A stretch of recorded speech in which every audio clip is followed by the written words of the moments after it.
ವಿದ್ಯಾರ್ಥಿಗಳೇ, SSLC exam 3 ಬರ್ತಕ್ಕಂಥ ವಿದ್ಯಾರ್ಥಿಗಳಿಗೆ ಕೆಲವು ಪ್ರಶ್ನೆಗಳಿಗೆ ಉತ್ತರವನ್ನು ನೀಡಲು ಈ ಒಂದು ವಿಡಿಯೋ ಮಾಡ್ತಾ ಇದ್ದೀನಿ. ಬನ್ನಿ ನೋಡಿ ವಿದ್ಯಾರ್ಥಿಗಳೇ, ಈ ಒಂದು SSLC ಎಕ್ಸಾಮ್ 3 ಯಾವ ರೀತಿ ಇರುತ್ತೆ ಅನ್ನೋದನ್ನು ನಿಮಗೆ ಹೇಳಬೇಕಾದ್ರೆ, ಎಕ್ಸಾಮ್ 2 ಮತ್ತು ಎಕ್ಸಾಮ್ 1 SSLC ಎಕ್ಸಾಮ್ 1 ಯಾವ ರೀತಿ ಇತ್ತೋ ಎಕ್ಸಾಮ್ 2 ಯಾವ ರೀತಿ ಇರುತ್ತೋ ಅದೇ ರೀತಿ SSLC ಎಕ್ಸಾಮ್ 3 ಇರುತ್ತೆ.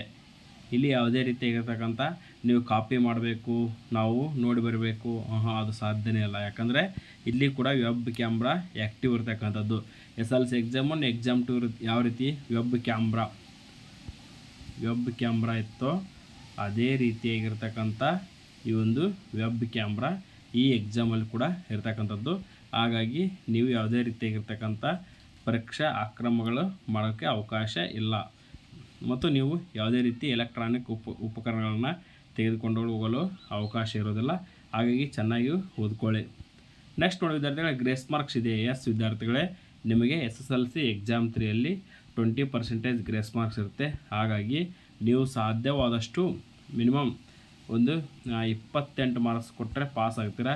ಮಿನಿಮಮ್ ಅಂದರೆ ಒಂದು 35 ಮಾರ್ಕ್ಸ್ ಆದರೂ ಪ್ರತಿ ಸಬ್ಜೆಕ್ಟ್ ಬಿಡಿಸ್ಬನ್ನಿ, ನೀವು 100% ಪಾಸ್ ಆಗ್ತೀರಾ. ನಿಮಗೆ 20% ಗ್ರೇಸ್ ಮಾರ್ಕ್ಸ್ ಇರುತ್ತೆ. ನೀವು ಮಿನಿಮಮ್ 20 ಮಾರ್ಕ್ಸ್ ತೆಗೆದುಕೊಂಡ್ರು 20 ಮಾರ್ಕ್ಸ್ ತೆಗೆದುಕೊಂಡ್ರೆ ಅಂದ್ಕೊಳ್ಳಿ, ಇಂಟು 20% ಗ್ರೇಸ್ ಮಾರ್ಕ್ಸ್ ಇರುತ್ತೆ. 4 ಮಾರ್ಕ್ಸ್ ಗ್ರೇಸ್ ಬರುತ್ತೆ. 24 ತೆಗೆದುಕೊಂಡು ಪಾಸ್ ಆಗ್ತೀರಾ. ನೆಕ್ಸ್ಟ್ CCTV ಇರುತ್ತೆ ಇರಲ್ವ, 100% CCTV ಇರುತ್ತೆ. ಅಂದರೆ ಆ CCTV ಅಂದರೆ ಅದನ್ನೇ ವೆಬ್ ಕ್ಯಾಮ್ರಾ ಅಂತ ಕರಿತೀವಿ ನಾವು. 100% ಇದು ಇರುತ್ತೆ. ನೆಕ್ಸ್ಟ್ ನೋಡಿ, ಪಾಸ್ ಆಗುವ ಸುಲಭ ವಿಧಾನ ನೋಡಿ ವಿದ್ಯಾರ್ಥಿಗಳೇ, ಪಾಸ್ ಆಗುವ ಸುಲಭ ವಿಧಾನ ಅಂದರೆ ನೀವು ಮಿನಿಮಮ್ಮು 35ರಿಂದ 40 ಮಾರ್ಕ್ಸ್ ಬಿಡಿಸಿ. ಮಿನಿಮಮ್ ಅಂದರೆ 35 ಮಾರ್ಕ್ಸ್ ಬಿಡಿಸ್ಬೇಕು. ಮ್ಯಾಕ್ಸಿಮಮ್ 40 ಮಾರ್ಕ್ಸ್ ಬಿಡಿಸಿದರೆ ಪಾಸ್ ಆಗೋ ಸಾಧ್ಯತೆಗಳು ಹೆಚ್ಚಿರುತ್ತೆ. 28 ಮಾರ್ಕ್ಸ್ ತೊಗೊಂಡು ನೀವು ಕೇವಲ ನಾವು 28 ಮಾರ್ಕ್ಸ್ ಮಾತ್ರ ಬಿಡಿಸ್ಕೊಂಡ್ರೆ ಫೇಲ್ ಆಗೋ ಸಾಧ್ಯತೆ ಇರುತ್ತೆ. ಮತ್ತು ನಿಮಗೆ ಆನ್ಸರ್ ಗೊತ್ತಿಲ್ಲ ಅಂದರೂ ಕೂಡ ಎಷ್ಟು ಗೊತ್ತಿರುತ್ತೋ ಅಷ್ಟನ್ನು ಫಿಲಪ್ ಮಾಡಿ ಅಥವಾ ಬರೀರಿ. ಯಾಕಂದರೆ ಬರೀ ಖಾಲಿ ಆಗ್ಬಿಟ್ಟು ಬರ್ಬಿಡ್ರಿ.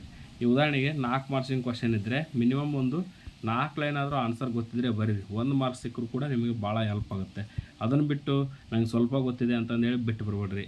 ಯಾಕಂದರೆ ನೀವು ಎಷ್ಟು ಬರಿತೀರಿ ಅದಕ್ಕೆ ತಕ್ಕಂಗೆ ಅಂಕಗಳು ಇರ್ತವೆ. ನೀವು 2 ಲೈನ್ ಬರೆದ್ರೂ ಕೂಡ ಅರ್ಧ ಮಾರ್ಕ್ಸ್ ಕೊಟ್ಟರು ನಿಮಗೆ ತುಂಬ ಹೆಲ್ಪ್ ಆಗ್ತಿರುತ್ತೆ.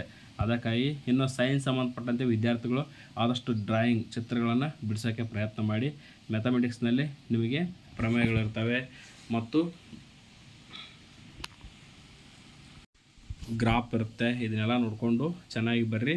ಎಲ್ಲ ವಿದ್ಯಾರ್ಥಿಗಳಿಗೂ ಆಲ್ ದ ಬೆಸ್ಟ್ ಹೇಳ್ತಾ, ಪ್ರತಿಯೊಬ್ಬ ವಿದ್ಯಾರ್ಥಿಗಳು ಈ ಒಂದು ಎಕ್ಸಾಮಿನೇಷನಲ್ಲಿ ಪಾಸಾಗಿ ನಿಮ್ಮ ಮುಂದಿನ ಉನ್ನತ ಶಿಕ್ಷಣಕ್ಕೆ ಹೋಗಿ ಅಂತ ಹೇಳ್ತಾ, ನಮ್ಮ ಕಡೆಯಿಂದ ನಮ್ಮ NSK tech news YouTube channel ವತಿಯಿಂದ ಎಲ್ಲ ವಿದ್ಯಾರ್ಥಿಗಳಿಗೂ ಆಲ್ ದ ಬೆಸ್ಟ್ ಮತ್ತು ಆ ದೇವರಲ್ಲಿ ನಾವು ಪ್ರಾರ್ಥನೆ ಮಾಡ್ಕೊಳ್ತೀವಿ ಈ ಒಂದು ಎಕ್ಸಾಮ್ 3 ಬರ್ತಕ್ಕಂಥ ಎಲ್ಲ ವಿದ್ಯಾರ್ಥಿಗಳು ಪಾಸ್ ಆಗಲ್ಲ ಅಂತ ಹೇಳ್ತಾ, ಇದಿಷ್ಟು ಇವತ್ತಿನ ವಿಡಿಯೋ ಇತ್ತು ಫ್ರೆಂಡ್ಸ್. ಹೆಚ್ಚಿನ ಮಾಹಿತಿಗೆ ಕಮೆಂಟ್ಸ್ ಮಾಡಿ.